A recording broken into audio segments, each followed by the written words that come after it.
like a Hellcat.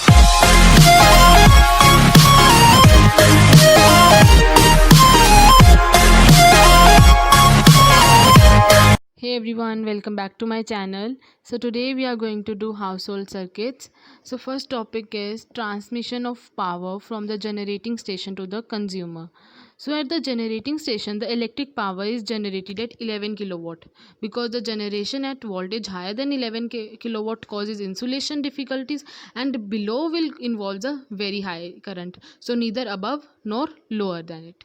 So then the power generated at the generating station is not directly consumed by us, but before its transmission, its voltage is raised to reduce the loss of energy in the form of heat in the transmission line wise. So first of all, from 11 kilowatt to 132 kilowatt, it is generated. Then at the generating station or the subgrid substation, it is then transmitted to the main substation, and there it is converted from 132 kilowatt to 33 kilowatt, then using the step down transformer. And then at the intermediate substation, the voltage is again step down from 33 kilowatt to 11 kilowatt using the step down transformer. And at the city substation, it is further step down to 11 kilowatt to 220 watt. And now this 220 watt is given to us, to the consumer. So the next topic is types of switches. So there are basically two types of switches. They are single pole switch and double pole switch. The switch used with an appliance to start or stop the flow of current in it is the single pole switch. This disconnects only the live wire from the appliance, whereas the double pole switch, it is at the distribution board used to switch on or off the mains. It is used for the mains, and the double pole switch is disconnects both the live and the neutral wire simultaneously. Now we have MCB. So what is basically MCB? It is nowadays, instead of a fuse, a miniature circuit breaker is used for each individual circuit. And if due to short circuiting or heavy current flows in the line, the MCB fails immediately without any manual help. So therefore this is used and is more convenient than a fuse, as it avoids the inconvenience of connecting a new fuse wire, and it is much safer due to its quick response. So now the uses of MCB and its long form.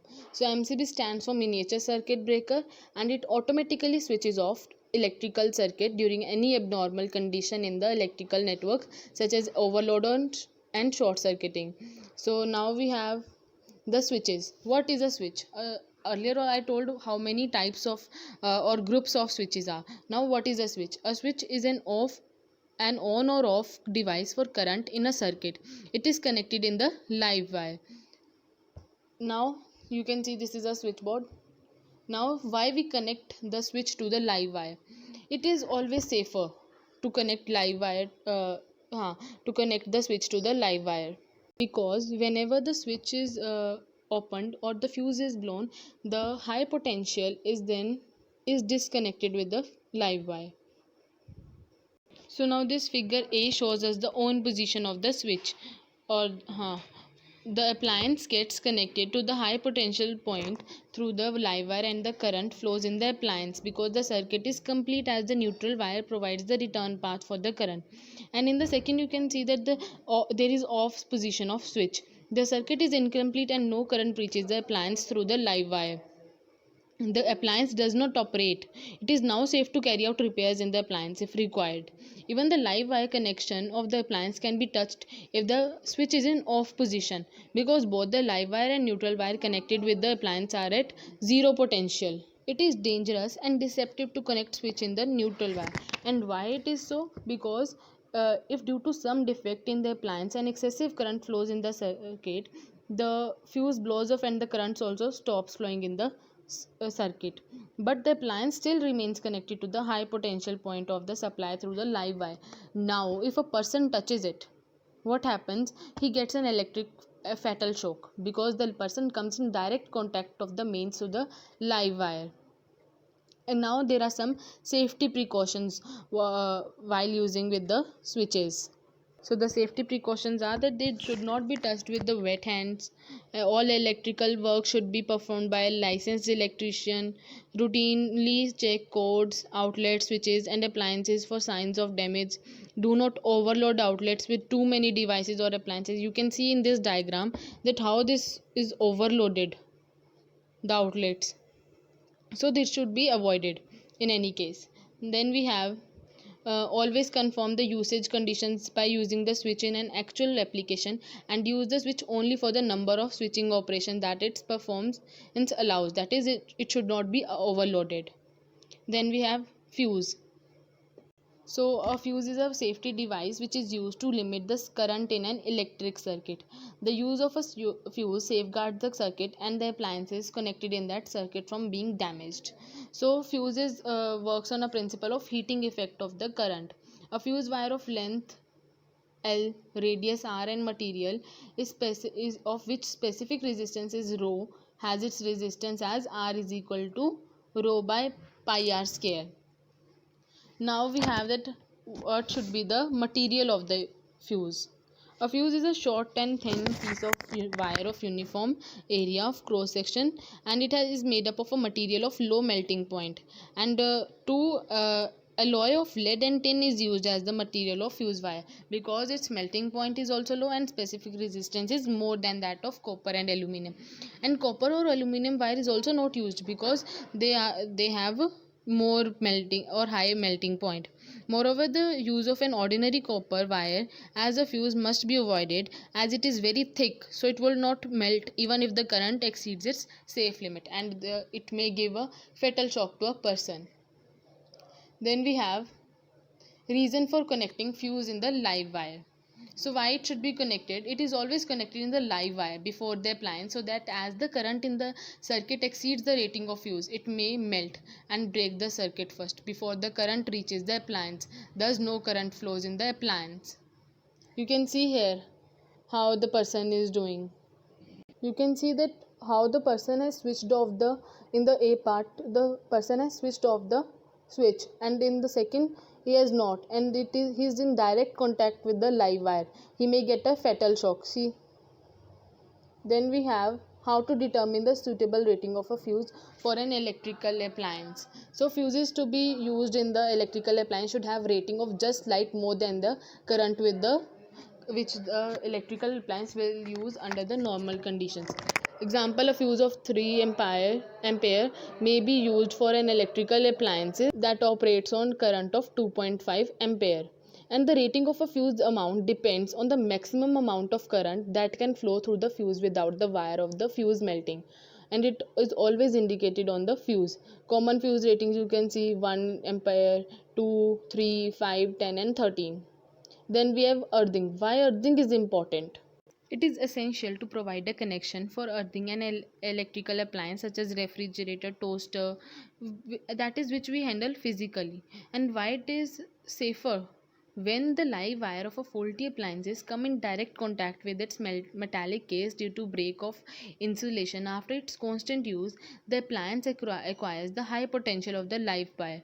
A person touching the appliance will get a fatal shock because the current flows through his body to the earth. But if the metallic case of the appliance is properly earthed, as in the first case you can see, and if the metallic case of the appliance is properly earthed, then as soon as the live wire comes in contact with the metallic case of the appliance, a heavy current flows to the earth through the case of the appliance, and the fuse connected in the circuits of the appliance blows off, and the appliance gets disconnected from the main supply. Thus the person touching the defective appliance does not get any shock, and the appliance is also saved from being damaged. You can see here in this diagram that how the wire earthing is done properly.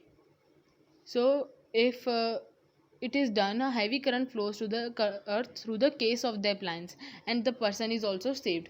But in the first case you can see that how electrical system without earthing, that a person touching the appliance will get a fatal shock. See, a fatal current passes through the human body and he may get it.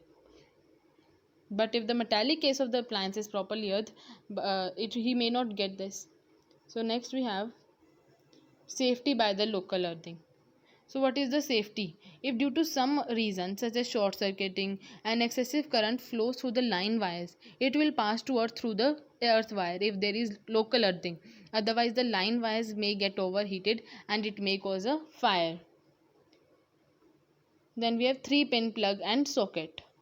All electrical appliances are provided with a cable having a plug at one end to connect the appliance to the electrical supply. It is a fixture provided with 3 metallic pins in an ebonite cases. So you can see here that this is a pin plug. The pins are splitted at the ends to provide a spring action so that they fit in the socket holes tightly. This is the socket and this was the pin plug. Why the earth pin is longer and thicker in the plug? You can say this big one is the earth wire, earth point, and this is the neutral, and this is the live wire. So the earth pin is long, so the earth connection is made first, and the person touching that may not get a fatal shock. This ensures the safety of the user because if the appliance is defective, the fuse will blow off. The earth pin is made thicker so that even by mistake it cannot be inserted into the hole for the live or neutral connection of the socket, ताकि गलती से भी ये earth wire का connection neutral या live wire में ना चला जाए. ठीक है. And if it may get, what will happen? If a person will touch the faulty appliance, he gets an electric shock because the person comes in direct contact of the mains through the live wire if it happens. Okay, then we have safety precautions for plug and socket. As usual, that they must not be touched by wet hands. The pin plugs should fit in the socket tightly. Any loose connection will give rise to the sparking and burning of either the socket or the plug. Then we have color coding of wires in a cable. So this is the new color coding and this is the old color coding. So earlier the live wire was with red and now brown. Earth wire was green, dark green, now green or yellow. Neutral with black earlier, and now it is with blue. Now why this color coding of wires is useful? Because it helps us to connect the fuse, switch, socket, etc. through the proper wire in the circuit of house wire. Now safety precautions while using the electricity. Switch off all plugs when not in use. An electric shock may be caused from an appliance due to poor insulation of wires, touching the appliance with wet hands, no earthing of the appliance, no fuse provided with the appliance, no local earthing. And if to avoid it, 5 precautions may be taken. The insulation of wires must be of good quality and it should be checked from time to time, because with the long use the insulation over the wire becomes brittle and it may cracks off, leaving the wire naked.